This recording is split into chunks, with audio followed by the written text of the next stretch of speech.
Hello students, good morning to all of you. आज हम लोग दूसरे दिन उस टॉपिक पे बात करने वाले हैं जिसका नाम है basic concept of information technology. तो कल हमने जो बात करी थी, अब उसके आगे से शुरू करते हैं कंप्यूटर हार्डवेयर कंपोनेंट्स के बारे में। तो कंप्यूटर हार्डवेयर कंपोनेंट्स होते क्या हैं? हार्डवेयर के वो कंपोनेंट जो ज़रूरी हैं कंप्यूटर सिस्टम्स को चलाने में या किसी तरीके से उनकी हेल्प करते हैं। कुछ आउटपुट डिवाइसेस, कुछ इनपुट डिवाइसेस, कुछ प्रोसेसिंग डिवाइसेस।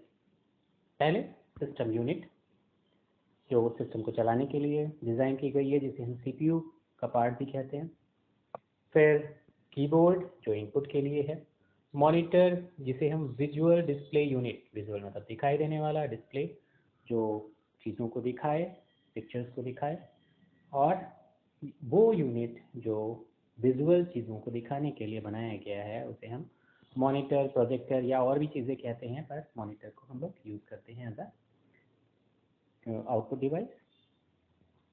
फिर बात होती है माउस की। माउस ना इनपुट है ना आउटपुट है, लेकिन इसे रखा इनपुट में जाता है क्योंकि ये कमांड को प्रोसेस कराने का काम करता है। तो कोई भी चीज़ अगर इनपुट जब उसे दिया जाएगा तभी तो वो प्रोसेसिंग करेगा, कमांड चलाएगा, इसलिए इसको इनपुट डिवाइस में रखते हैं। वरना ये हेल्पिंग डिवाइस, मदद करता है, इनपुट नहीं कराता, पहले से दिए गए कमांड्स को एग्जीक्यूट करवाने का काम करता है। तो हेल्पिंग डिवाइस ज़्यादा है इन कंपैरिजन इनपुट डिवाइस के।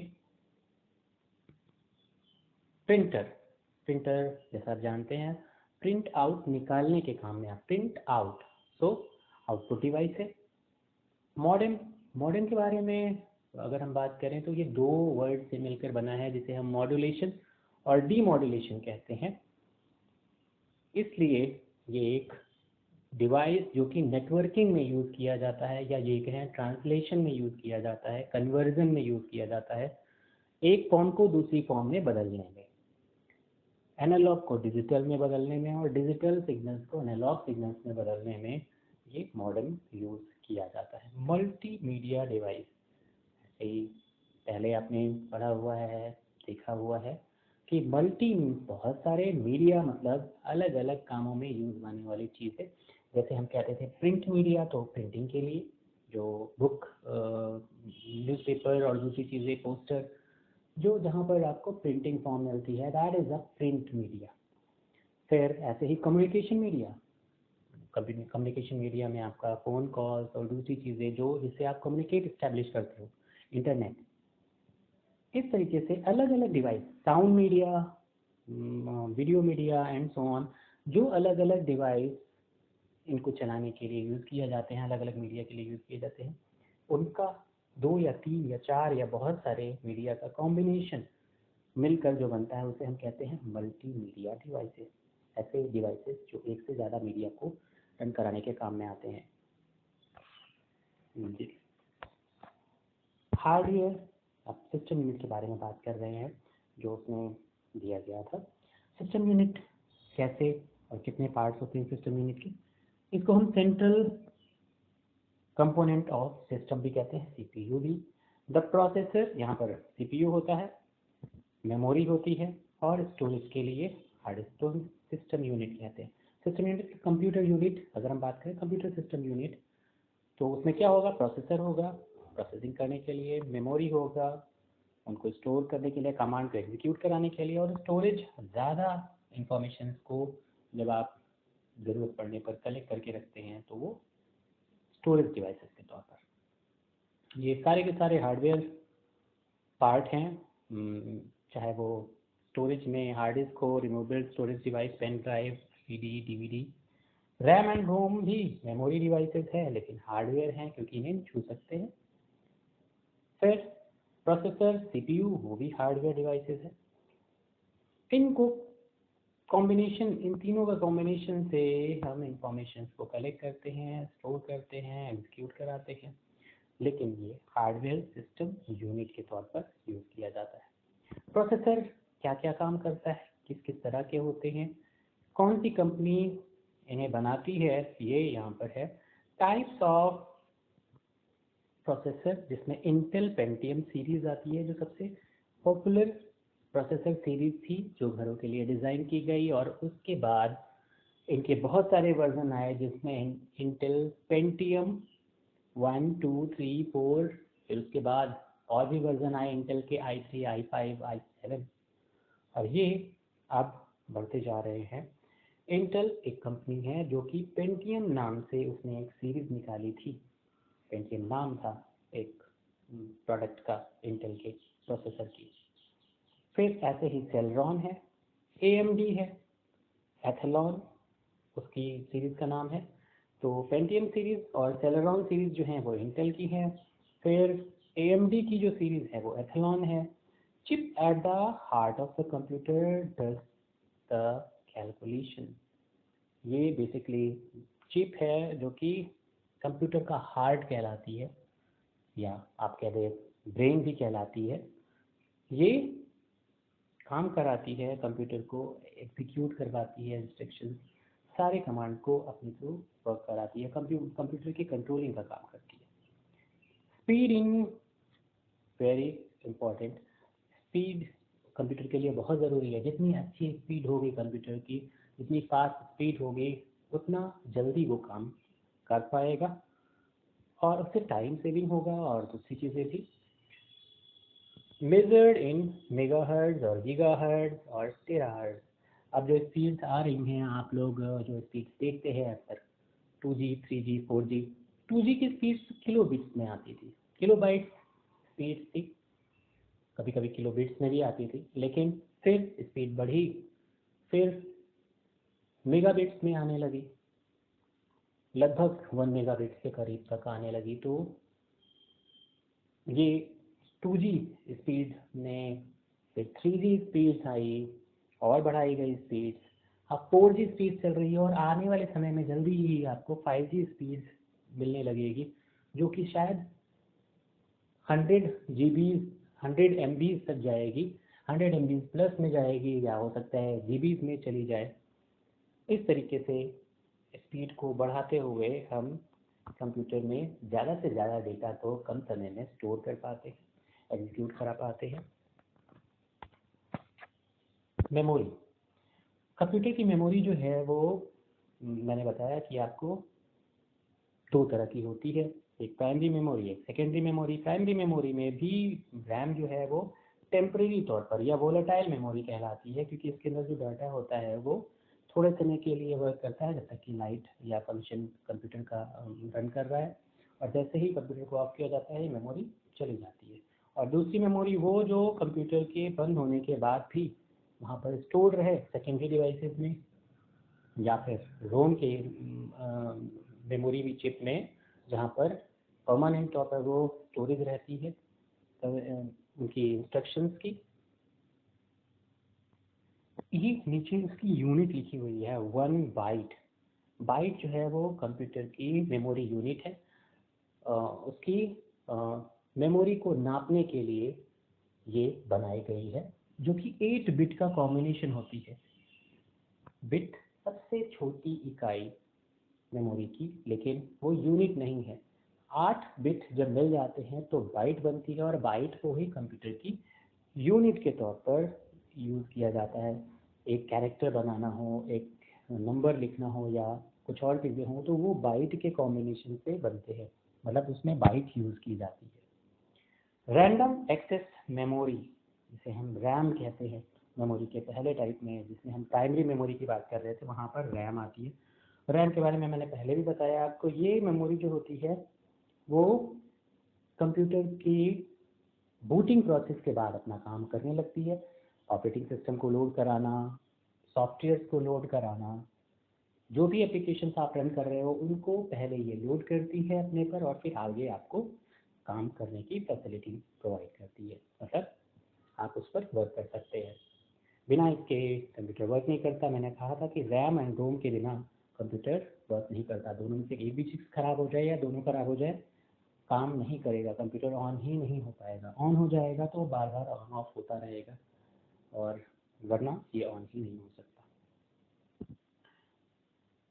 Used by the computer as the working area for the working program, data processed and entering result। ये क्या करता है? Used by the computer as a working area, hold by the working program. अभी मैंने आपको बताया programme इसी पर लोड होकर फिर आगे आपको काम करने की फैसिलिटीज देते हैं। तो ये working area hold working program. The data being processed and the entering result, data यहीं पर प्रोसेस्ड होते हैं, सीपीयू से प्रोसेस होकर यहाँ पर इंफॉर्मेशन आती है और ये रिजल्ट जो भी होता है उसे डिस्प्ले करने के लिए तैयार होता है। ये वोलेटाइल है, मैंने आपको बताया यहाँ पर डेटा तब तक ही रहता है जब तक कंप्यूटर ऑन रहता है। जैसे ही कंप्यूटर ऑफ हुआ किसी लाइट फेल्योर के कारण, लाइट सप्लाई जैसे ही जाती है वैसे ही कंप्यूटर ऑफ हुआ तो यहाँ की जो मेमोरी है वो चली जाती है, that is content are erased if power is cut, can be accessed randomly, can get any piece of data directly. ये डेटा कहीं से भी उठा सकता है, इसके अंदर जो डेटा है वो बीच में से भी उठाया जा सकता है, इसलिए इसको रैंडमली एक्सेस, रैंडमली कहीं से भी इसको ढूंढ सकता है डेटा को। फास्टर देन परमानेंट स्टोरेज, ये तेज होता है इन कंपैरिजन जो परमानेंट स्टोरेज होते हैं जैसे रोम है या फिर आपका secondary storage hard disk, pen drive, दूसरी चीज़ें हैं, उनके कंपैरिजन में ये फास्ट होता है data. Not be confuse with ROM, आपको रोम और रैम में कंफ्यूज नहीं होना है। रोम मतलब रीड ओनली मेमोरी, वहाँ पर जो इंस्ट्रक्शन एक बार लिखी जाती है जल्दी जल्दी नहीं बदलती, कभी कभी बदला जा सकता है उनको, लेकिन उसके लिए प्रोग्रामेबल डिवाइसेस आते हैं, प्रोग्रामर होते हैं, वरना ये डिवाइस एक बार प्रोग्राम कर दी गई तो ये हमेशा, और किस चीज़ की इंफॉर्मेशन देती है रोम, आपके सिस्टम में लगे हुए हार्डवेयर की इंफॉर्मेशन, अटैच्ड हार्डवेयर जो ऑपरेटिंग सिस्टम लोड हो रहा है उसकी इंफॉर्मेशन स्टोर कराती है, कौन कौन से ऑपरेटिंग सिस्टम को सपोर्ट करते हैं आपके सिस्टम को, उनमें से अगर कोई है तो वो उसको ऑन कर देगा कि हाँ ये चलेगा, ये नहीं चलेगा, अगर नई इंफॉर्मेशन उसकी लिस्ट में है तो नहीं चलेगा। ये सारी चीज़ें कौन करता है, रोम।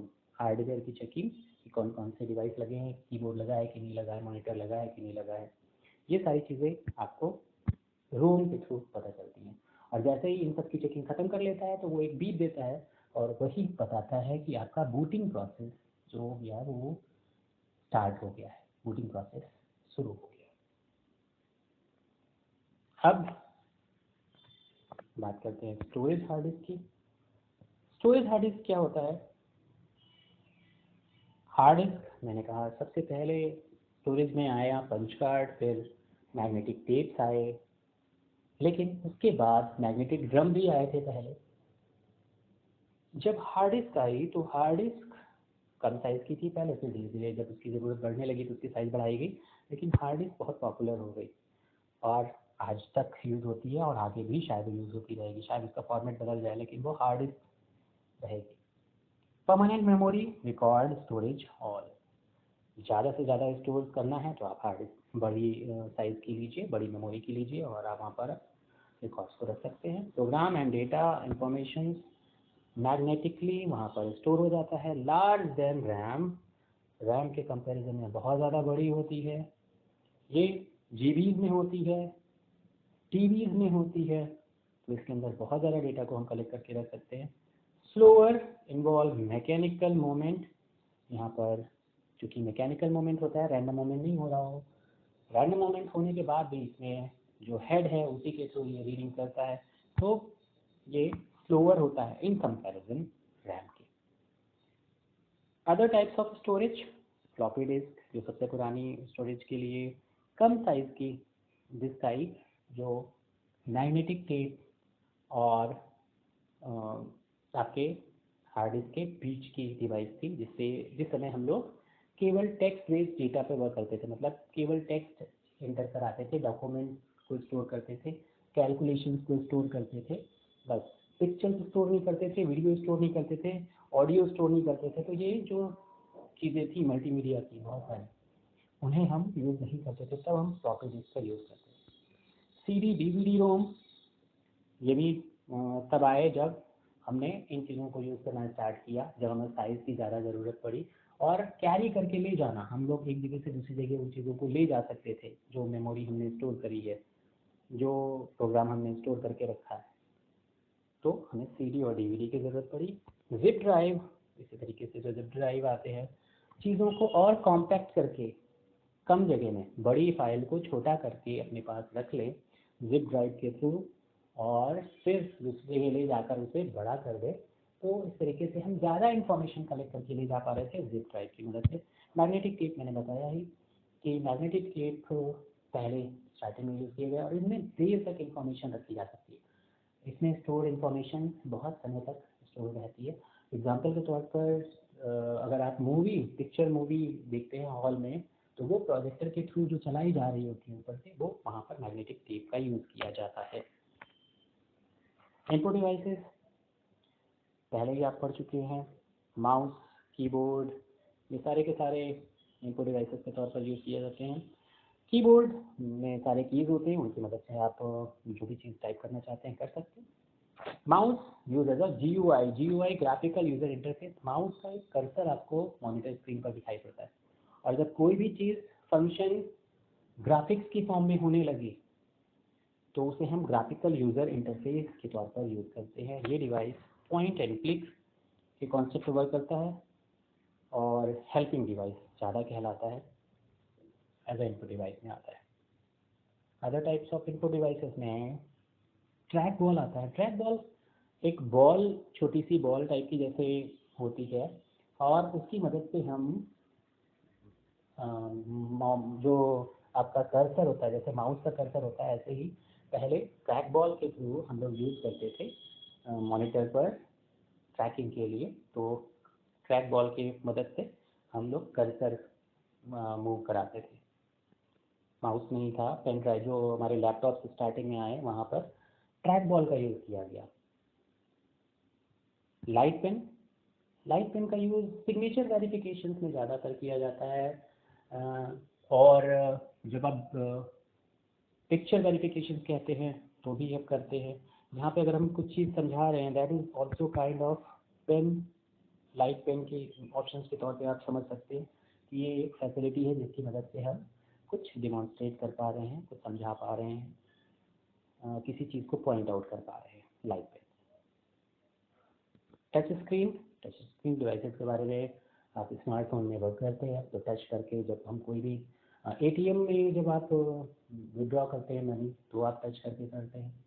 जब गेमिंग खेलते हैं, और जब दूसरे पोर्ट पर जब आप सिमुलेटर्स की मदद से चीज़ों को वर्क कर रहे होते हैं, तो यहाँ पर बहुत सी जगह पर आप टच डिवाइसेस जानते हैं। स्क्रीन को टच करने से अगर कमांड वर्क करने लगे तो उसे हम टच स्क्रीन कहते हैं। टैबलेट्स कंप्यूटर का एक छोटा फॉर्म, जिसे यूज़ करने के लिए बनाया गया था कुछ पर्टिकुलर एप्लीकेशंस के लिए, और टैब हम उसको आसानी से कैरी करके ले जाते थे, और as a secondary computer device वो हम लोग यूज़ करते थे। लैपटॉप से छोटा, कंप्यूटर से छोटा, और कैरी करके मोबाइल के तौर पर हम उसे ले जा सकते थे। आउटपुट डिवाइसेस में मॉनिटर, जिसे हम विजुअल डिस्प्ले यूनिट भी कहते हैं, विजुअल दिखाता है। प्रिंटर, नॉन इम्पैक्ट प्रिंटर में तीन तरह के प्रिंटर यहाँ पर दिखाई पड़ रहे होंगे आपको।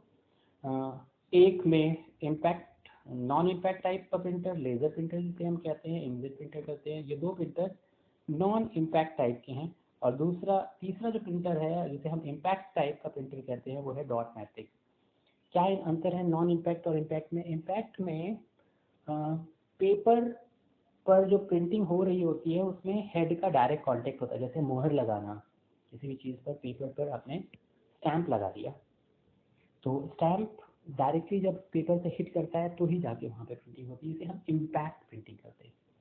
जैसे बॉक्सिंग में पंच आप मार रहे हो, जब तक कि पंच टच नहीं होता बॉडी से, उसे हम इम्पैक्ट कहते हैं। और अगर आप दूर से ही ये चीज़ें करो, मतलब बिना टच किए हुए भी अगर आप प्रिंटिंग करा सको, जिसमें कि नॉन इम्पैक्ट टाइप आते हैं, इंक फेंक कर आपने डायरेक्ट टच नहीं किया, इंक को फेंका और वो वहाँ तक पेपर पर जाकर जिस डायरेक्शन में, जिस तरीके से फेंका गया है कि वो लेटर लिखेगा, ये चीज़ें करेगा, उसी। लेज़र प्रिंटर में पाउडर का यूज़ किया जाता है, टोनर का यूज़ किया जाता है, जिसका नाम टोनर कहते हैं, और ये भी नॉन इम्पैक्ट प्रिंटर है, डायरेक्ट कॉन्टेक्ट में नहीं। प्रिंटिंग स्पीड्स में तीन तरह की यहाँ पर आपको एक्सटेंशन दिखे गए। अगर एक्सटेंशन में लिखा हो CPS मतलब कैरेक्टर पर सेकेंड, एक कैरेक्टर पर सेकेंड, कितने कैरेक्टर पर सेकेंड, 1000, 2000, 3000 क्या? तो ये प्रिंटिंग की स्पीड है, इतने कैरेक्टर एक सेकेंड में प्रिंट करने की क्षमता रखता है। दूसरा है लाइन पर मिनट, 1 लाइन, 2 लाइन, 3 लाइन, कितनी लाइन वो पर मिनट में करेगा। पीपीएम पेज पर मिनट, तो कैरेक्टर में कैरेक्टर बहुत सारे कैरेक्टर से मिलकर लाइन बनता है, फिर लाइन से बहुत सारी लाइन से मिलकर पेज बनता है। तो इस तरीके से हम इसको समझ सकते हैं कि सीपीएस मतलब कैरेक्टर पर सेकेंड, एलपीएस मतलब लाइन पर सेकेंड पर मिनट, और पीपीएम मतलब पेज पर मिनट, 1 मिनट में कितने पेज, 1 मिनट में कितनी लाइन्स, और 1 सेकेंड में कितने कैरेक्टर्स। तो आज के लिए इतना ही। अगले टर्म पे हम लोग फिर कुछ नई चीज़ों के बारे में बात करेंगे, कुछ नए टॉपिक्स पे बात करेंगे। नोट्स आपको मैंने पीडीएफ की फॉर्म में भेज दिए हैं, तो आप उन्हें नोट डाउन कर लें।